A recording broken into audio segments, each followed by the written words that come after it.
On Earth, tears fall, but in space they don't. Want to know what happens when an astronaut sheds a tear in the vastness of the universe?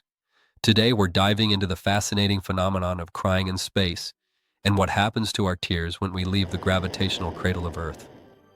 Hello, fellow space enthusiasts. I'm Kion, an astronaut who has traveled across the cosmos, and today we're exploring a question that might seem simple but holds complex scientific concepts. What really happens when you cry in space? Many of us have seen the movies and heard the myths, but let's uncover the truth backed by science and real-life experiences of astronauts.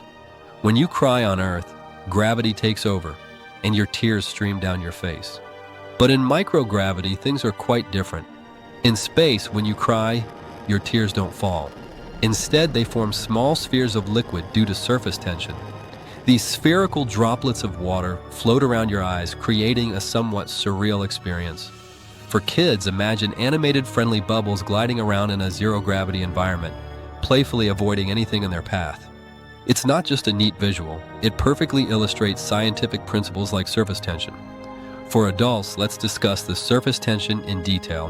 In microgravity, the lack of gravitational pull means tears are no longer pulled down, allowing them to maintain their spherical shape.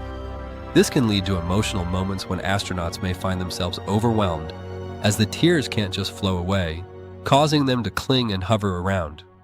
Living in space brings emotional challenges, and feeling isolated and far from home can cause a range of emotions. The absence of tears falling doesn't diminish feelings, it magnifies them. That's why astronauts must address their mental well-being and find ways to cope with their feelings while they are floating in the void of space. To sum it up, when you cry in space, your tears don't fall, but instead form teardrop-like spheres due to surface tension. This unique phenomenon, combined with the emotional challenges of being away from Earth, creates a complex yet fascinating experience for astronauts. In our next episode, we'll explore another quirky aspect of life. In space, what happens when you eat your favorite snacks in a zero-gravity environment? Spoiler alert, it's not as straightforward as you might think. So there you have it. The next time you think about the cosmos, remember that even in the vastness of space, emotions remain part of the human experience.